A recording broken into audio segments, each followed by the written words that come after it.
Bom, vamos lá então, né, gente?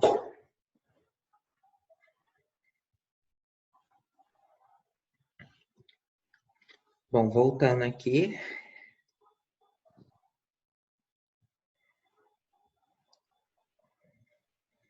Aqui só mostrando, né, é uma célula, nesse caso aqui é uma célula eucarionte, né? Não, nesse caso é uma célula eucarionte, isso. Né, mostrando o núcleo, complexo de Golgi, né, organelas citoplasmáticas, né? Então a célula eucarionte, né, ela é bem mais complexa do que uma célula procarionte. Mas o nosso objetivo principal, né, no caso nesses primeiros capítulos, é o estudo da bactéria. A gente fica mais focado na estrutura da célula procarionte, tá bom? Procarionte. Bom, lembrando de alguns compartimentos, né, celulares, né? A parede celular, ela protege a bactéria e confere rigidez, né?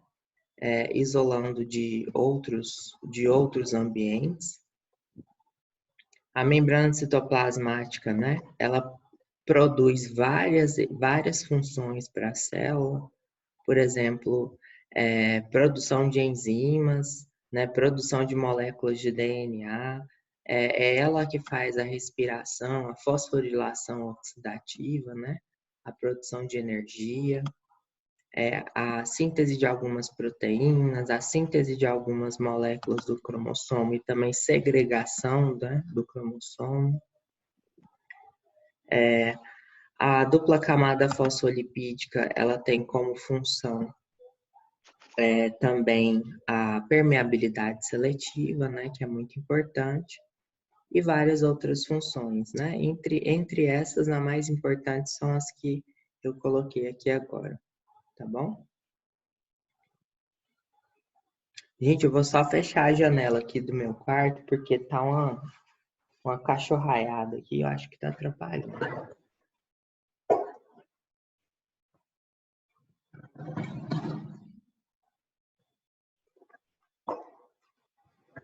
Aqui só mostrando, né, a estrutura de uma dupla camada fosfolipídica, né?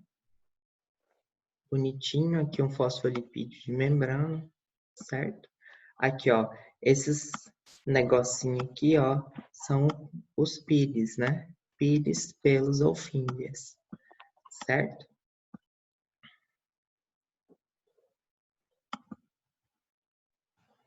Bom, aí nós temos o citoplasma, né, que é a parte dentro da célula, o DNA, que é um material constituído por os conhecimentos genéticos, né, as memórias genéticas, né, feito por ácidos nucleicos, né?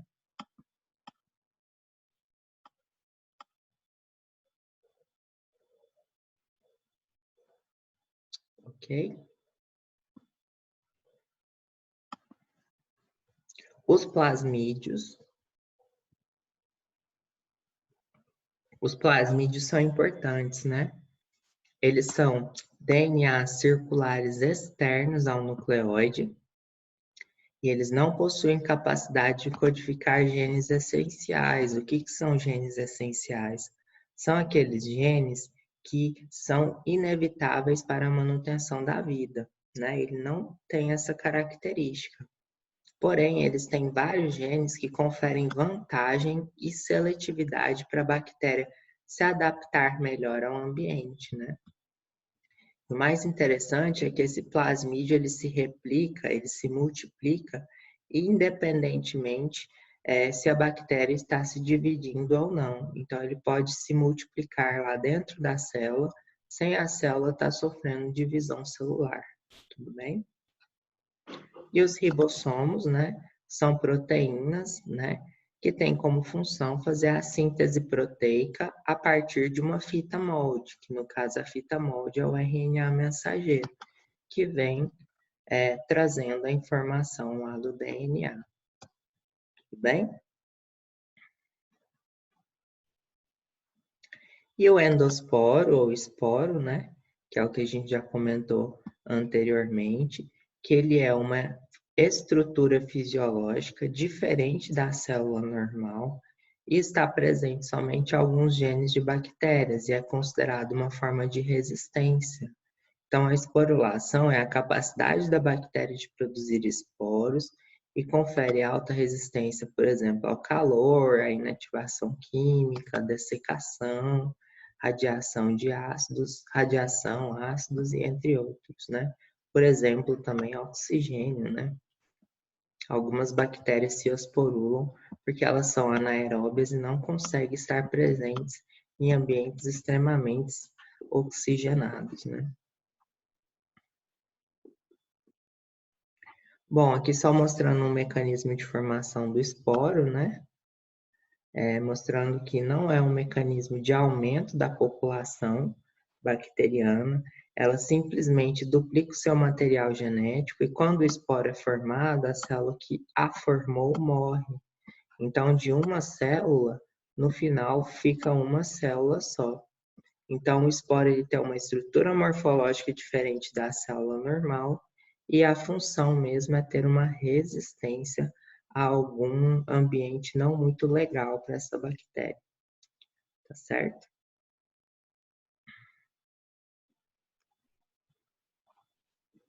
Bom, e a parede celular das bactérias, né? Ela é composta por um componente principal, que é o peptídeo glicano, né? Lembrando que a parede celular das bactérias, ela pode ser diferenciada entre bactérias gram-positivas e gram-negativas, na qual a parede das gram-positivas, elas são mais grossas, né? E além de uma grossa camada de peptídeo glicano, elas têm uma presença de ácido teicoico e ácido lipoteicoico. Já as bactérias gram-negativas, elas têm uma fina camada de peptidoglicano e além de uma fina camada de peptidoglicano, elas têm uma membrana externa, né? E essa membrana externa tem o tal do LPS, que é o lipopolissacarídeo, né? Que é a endotoxina bacteriana externa, né? Que tem principalmente o lipídio A, certo? Então, a diferença é que a bactéria gram-positiva ela tem uma grossa camada de peptídeo glicano e a gram-negativa ela tem uma fina camada. E além da fina camada, ela tem uma membrana externa. E essa membrana externa tem lipídio A, que é a endotoxina bacteriana. Tudo bem? Professor, Diga. explica de novo essa parte para mim da bactéria gram-positiva e gram-negativa. Certo. Bactéria gram-positiva, né? Ela tem a parede celular diferente da gram negativa. Qual que é a diferença? A parede celular da bactéria gram-positiva, ela tem uma grossona camada de peptídeo glicano. O peptídeo glicano é o principal componente da parede celular, tudo bem? Não sei se vocês lembram, quando a gente viu lá na sala de aula mesmo, que era um constituinte que tinha metade proteína, que é o peptídeo, metade açúcar, que é o glicano. Então, é chamado de peptídeo glicano, certo? Então, quanto mais grosso esse número de camadas, mais resistente, no caso, essa bactéria é quanto à parede celular. Então, a gram-positiva, ela tem uma grossa camada de peptídeo glicano e tem a presença de um ácido que é muito comum, que é o ácido teicoico e o ácido lipoteicoico. Tá certo? É aquela metodologia de Gram que a gente viu antes de entrar na plataforma ainda, diferencia as bactérias pela sua parede celular, tudo bem? Bom, e as bactérias gram-negativas, elas são diferentes.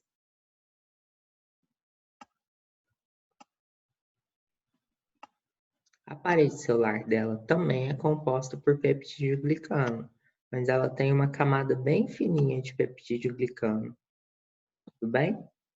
E aí, externa a essa camada de peptídeo glicano, ela tem uma membrana externa, parecida muito com a membrana citoplasmática da bactéria mesmo, que é interna, né? Que é interna à parede celular. E essa membrana externa, ela tem lá no seu finalzinho um componente, parece um rabinho, assim. E esse componente, ele é chamado de LPS, que é o lipopolissacarídeo, certo? E dentro do lipopolissacarídeo, eu tenho uma molécula que é chamada de lipídio A. Esse lipídio A é a endotoxina bacteriana, que só está presente nas bactérias gram-negativas. Tudo bem? Então, de maneira morfológica, a parede celular das bactérias gram-positivas são bem diferente das bactérias gram-negativas. De maneira geral, bactéria gram-positiva, grossa camada de peptídeo glicano, gram-negativa fina e uma membrana externa, e o lipídio A, que é a endotoxina bacteriana. Tudo bem? Melhorou? Tá bom, melhorou, professor. Obrigada. Beleza, então. Vamos para frente, então. Bom, então, o que tínhamos que falar de citologia bacteriana era isso. Alguma dúvida, gente? Tranquilo? Podemos seguir?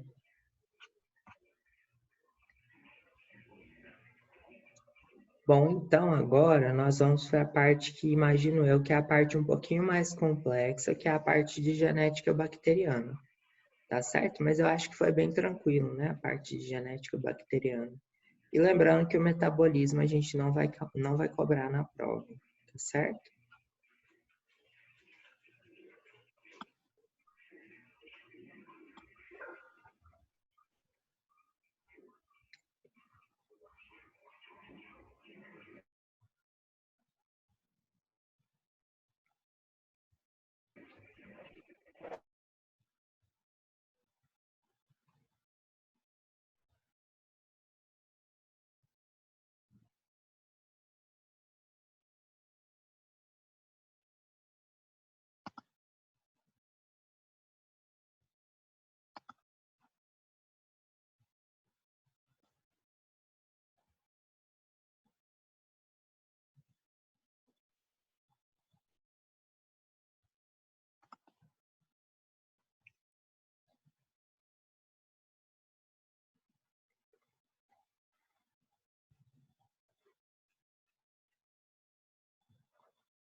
Bom, vocês estão conseguindo ver, gente, os slides? Sim, tá sim. Certo, então, A genética bacteriana, ela tem como principal objetivo visualizar os mecanismos de transferência de material genético ou de alteração da variabilidade genética, tá certo? Por quê? Porque a bactéria, geralmente, né, a sua reprodução, ela é uma reprodução assexuada, né?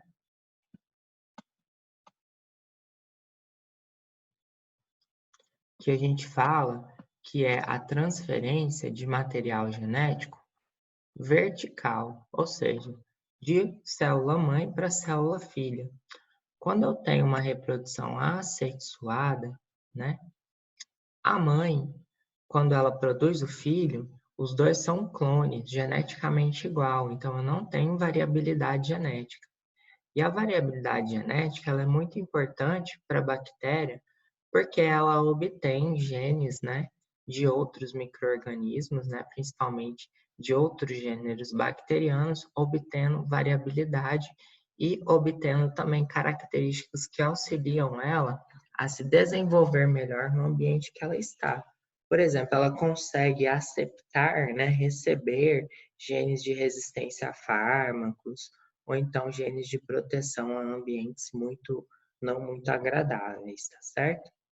Então, como a reprodução dela é assexuada, ela não tem mudança no material genético, né? No caso, ela tem que fazer uma outra forma de adquirir essa variabilidade genética. E essa transferência é uma transferência horizontal, ou seja, de uma bactéria para outra, sem ser de mãe para filho, de célula mãe para célula filha. E essa transferência gênica, né, é o que nós vamos ver aqui, que são as três principais, que é a transformação, a conjugação e a transdução. Nós vamos ver mais detalhadamente, né? A transformação é quando a bactéria ela absorve um material genético de uma outra bactéria morta, por exemplo. A conjugação é quando eu tenho uma bactéria que através, lembra do pili, pelo ou fímbria, né? Ela promove uma ponte através de um pili, pelo ou fímbria, e aí há uma troca de material genético dentro dessa ponte entre as duas bactérias.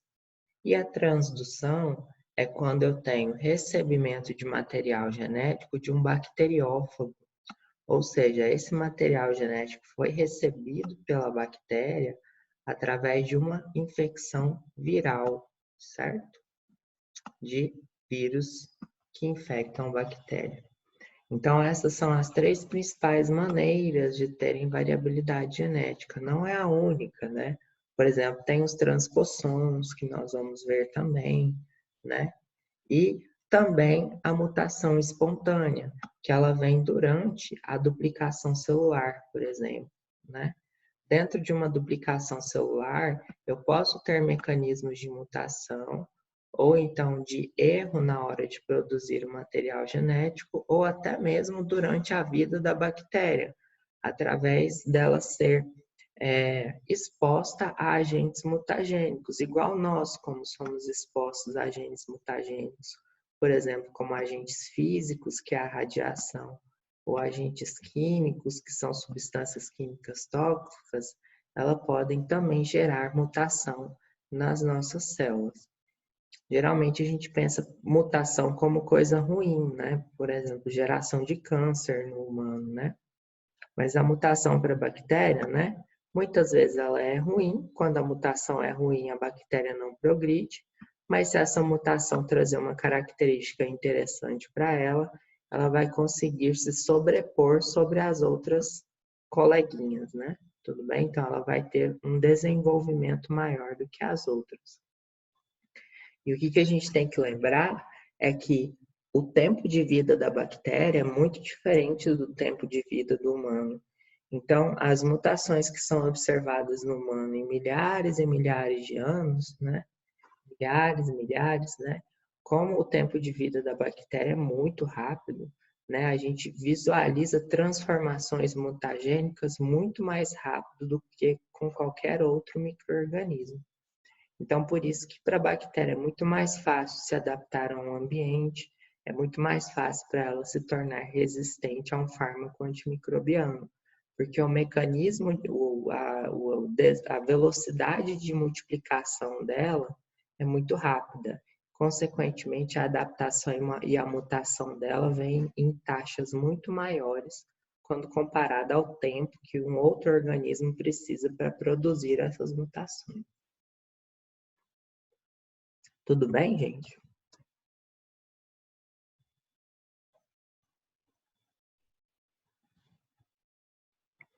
Podemos ir para frente?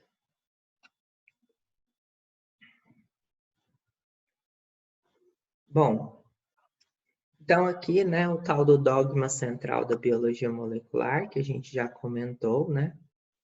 Todo DNA, né, que é o material genético, né, que guarda as informações celulares, ele pode ser transformado em RNA mensageiro, que é a tal da tradução, certo? E quando esse RNA mensageiro chega lá no ribossomo, o ribossomo sintetiza a proteína. E aí a gente chama de perdão, gente, isso aí daqui é transcrição, tá bom? E a segunda é tradução.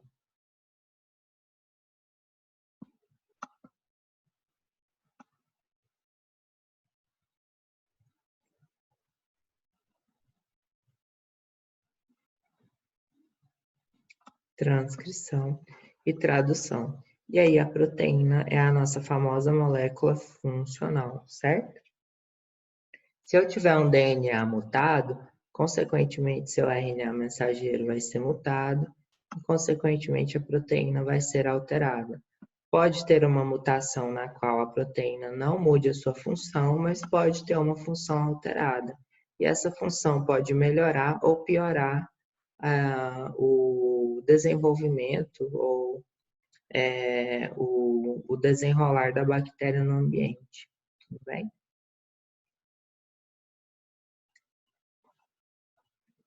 Bom, e aí nós temos dois conceitos muito interessantes, que são os conceitos de controle pré-transcricional. O que significa isso, né?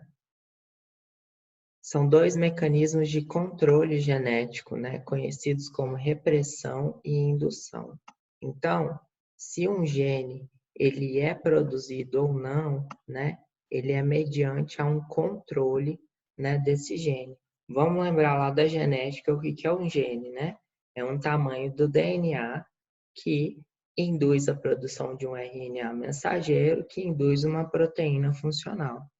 E essa proteína funcional, ela pode ser produzida ou não. Então, quem que controla isso? São alguns genes pré-transcricionais, que a gente chama de modelos de repressão ou modelos de indução, ok? Esses mecanismos controlam a formação e a quantidade de enzimas na célula, e não a atividade das enzimas. Tudo bem? Então, por exemplo, é um controle se eu vou produzir ou não essa enzima a partir do ambiente. E o que seria a repressão? A repressão é um mecanismo regulador que inibe a expressão gênica e diminui a síntese de enzimas. Tá certo? Então, a repressão, novamente, ó, repressão, vixe Maria. A repressão é um mecanismo. Peraí, só um pouquinho, gente. Deixa eu tirar esse negócio aqui. Barulho.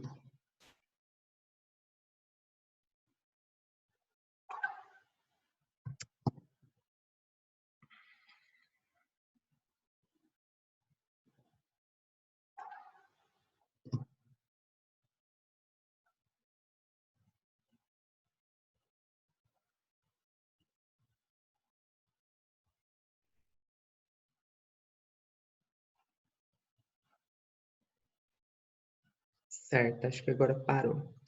Bom, então, voltando aqui, né? A repressão, ela inibe a expressão gênica e diminui a síntese de proteínas, certo? Normalmente é uma resposta à abundância de um produto da via final metabólica, né? E ela causa uma redução na velocidade da síntese das enzimas que levam à formação daquele produto. A repressão geralmente é mediada por proteínas reguladoras, denominadas proteínas repressoras, né? Que bloqueiam a capacidade do RNA polimerase de iniciar a transcrição de genes reprimidos, certo? Basicamente, o que eu tenho que lembrar? Que a repressão é um mecanismo que inibe a expressão gênica e diminui a síntese de enzimas funcionais, tá certo? A indução, ela é o contrário. A indução é um processo que ativa a transcrição de um gene, certo? Então, a indução, ao invés de inibir um gene a ser transcrito, ele aumenta ou ele dispara a ativação desse gene. Consequentemente, ele vai produzir algumas enzimas. Um exemplo muito clássico de indução enzimática é o Operon-Lac, né, que é presente na enzima E. coli, né? Então, o que que acontece? Quando eu tenho lactose em meio aonde a Escherichia coli está, ela vai querer se alimentar dessa lactose. A lactose ele é um disacarídeo de glicose e galactose. Para a bactéria se alimentar, ela tem que quebrar a partir de uma enzima, esse disacarídeo, para alimentar os pedacinhos menores de açúcar, né? Então, ela só produz a enzima galactosidase pela presença, ok, da lactose. Então, eu posso dizer que o gene que produz a enzima galactosidase, ela é indutível. Pelo quê? Pela presença do substrato, que é a lactose. Tudo bem? Conseguiram entender mais ou menos a diferença entre indução e repressão de genes? Tranquilo, gente?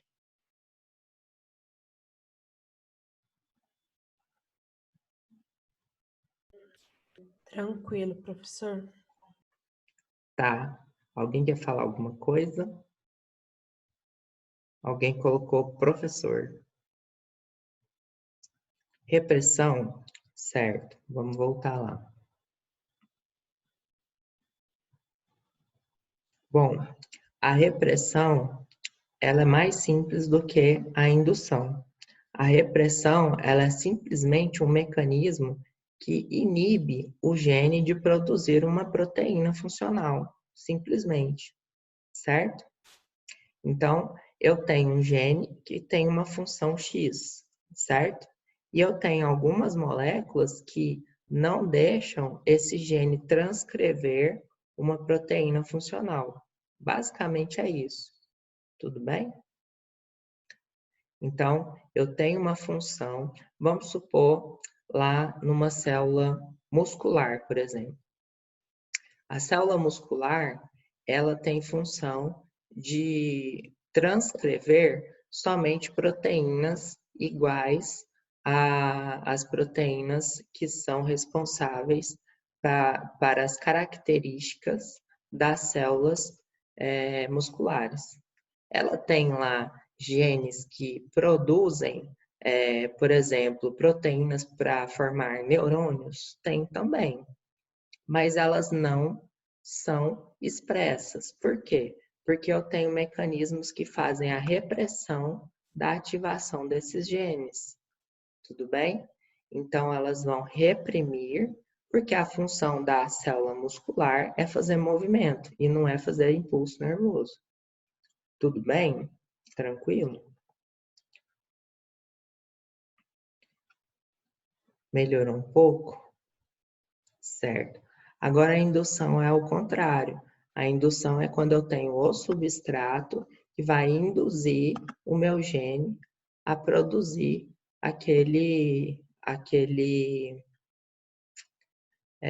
vai induzir a produzir aquela enzima mediante a sua necessidade, certo? Porque eu produzir proteína sem necessidade, eu estou gastando energia. Isso não é interessante para a célula, tá bom?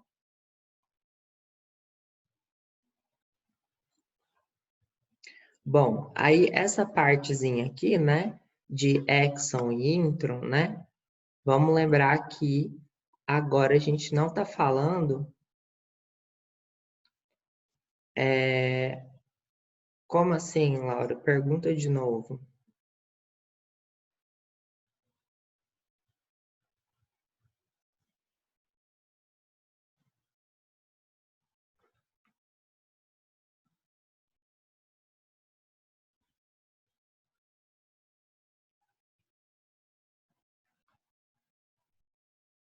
Laura?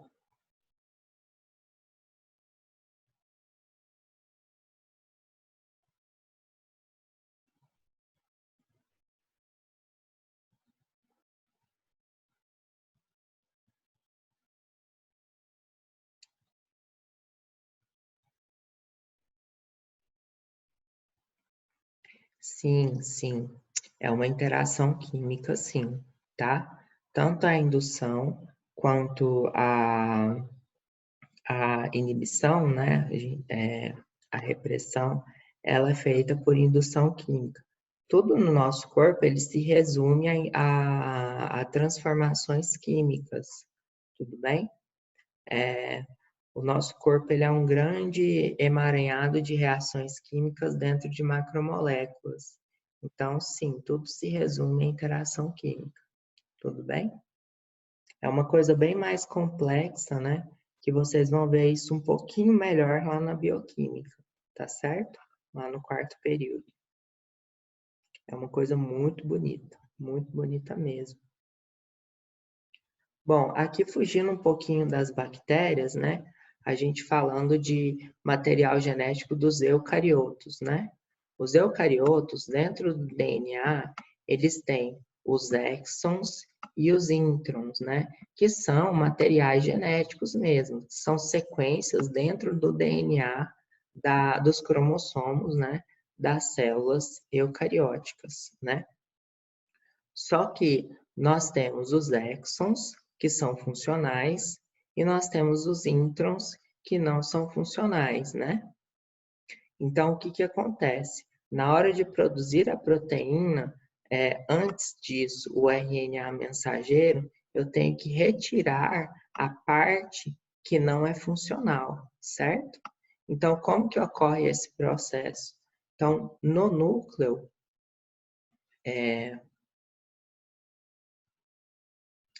isso. Só as células eucariontes que têm exon e intron, tá, gente? Então, assim, lá no... Porque, assim, lá no livro, não sei se vocês leram o livro todo mesmo, o livro do Tórtora. O livro do Tórtora, esse livro, ele é excelente, gente. Para a parte de microbiologia básica, ele é excelente. E ele fala tanto das células, da genética das células eucarióticas e procarióticas, né? Aí, na plataforma, ele fala só da procariótica e joga esse exon e intron aí. Então, não ficou legal, porque a gente está falando sempre de genética bacteriana e, de repente, ele fala uma coisa de eucarióticos, né? Então, lá no Tórtora, isso não está bagunçado, mas na plataforma ficou um pouquinho bagunçado, certo? Mas a única coisa que eu quero que vocês entendam dos eucariotos é isso, tá certo? E se for necessário, né, quando a gente estiver falando de fungo, a gente volta de novo na genética dos eucarióticos, tá certo? Mas, de maneira geral, o funcionamento do material genético é igual para todos os organismos, né? Com a diferença que, como os eucariotos eles têm mais material genético, eles são um pouco mais complexos e eles têm mais processos a serem avaliados, tudo bem? Tudo bem, mas exon e intron é só de bactérias eucarióticas, tá certo?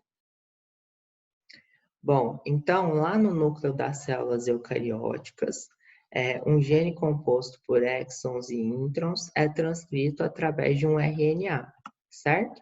Então, o RNA ele tem o exon e intron. E um processo que envolve, né, esses snRNPs no núcleo, eles removem os introns, que não são funcionais. E aí ele une só os exons. E os exons que vão formar o RNA mensageiro mesmo, que posteriormente vai ser sintetizado lá no ribossomo. Tudo bem, gente? O que eu queria que vocês entendessem do material genético dos eucarióticos é só isso. Que tem intron e exon, o intron a gente joga fora por essas moléculas aqui que são chamadas snRNP, e depois eu tenho a tradução do RNA mensageiro em proteínas. Tranquilo?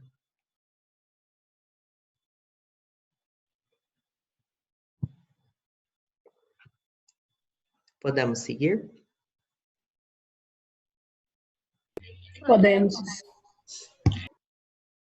Bom, aí agora a gente chega na parte, né, que eu acho mais interessante, né, que é a parte de transferência, né, de material genético, né? Dentro da transferência de material genético, antes a gente vai falar um pouquinho, né, da expressão, recombinação e replicação. Então, isso daqui são as formas, né, de fluxo de informação genética, certo? Dentro da bactéria, ela pode fazer uma expressão. Então, o que é a expressão? A informação genética é utilizada para dentro da célula para produzir proteínas funcionais, que é aquilo que a gente falou. A função estrutural mesmo, a função, né, para a sobrevivência da célula do DNA, não é nada mais do que guardar todas as informações celulares que são transcritas em RNA mensageiro e depois traduzidas em proteínas funcionais, certo? Agora, quanto ao mecanismo de variabilidade genética, né? Nós temos essa variabilidade genética através de mecanismos de recombinação de gene, que são aqueles que a gente falou, transdução, transformação e conjugação, certo? Que a gente chama de mecanismos de transferência de material genético de forma horizontal, certo? Por que que é horizontal? Porque eu não estou falando de divisão celular. Na divisão celular, é uma transferência vertical. E como a gente falou que a reprodução das bactérias geralmente é assexuada, né? Então, eu não tenho muita variabilidade genética quando eu produzo uma célula filha a partir de uma célula mãe. Tudo bem, gente? Tranquilo?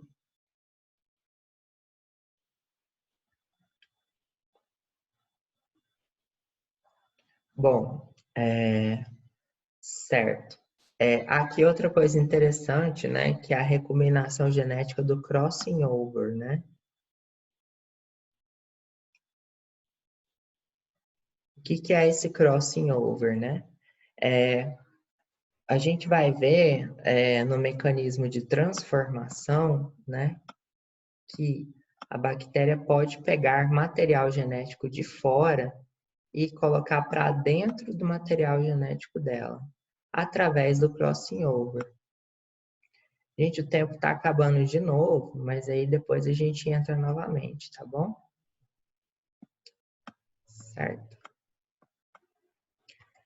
Então, por exemplo, né?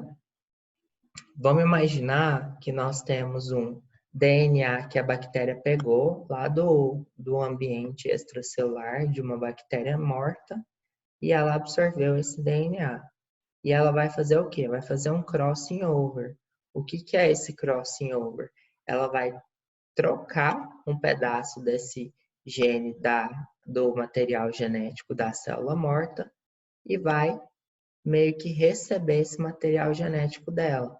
E aí, quando ele recebe esse material genético dela, ela meio que joga fora um pedaço subsequente dela. E aí, consequentemente, ela vai ter uma variabilidade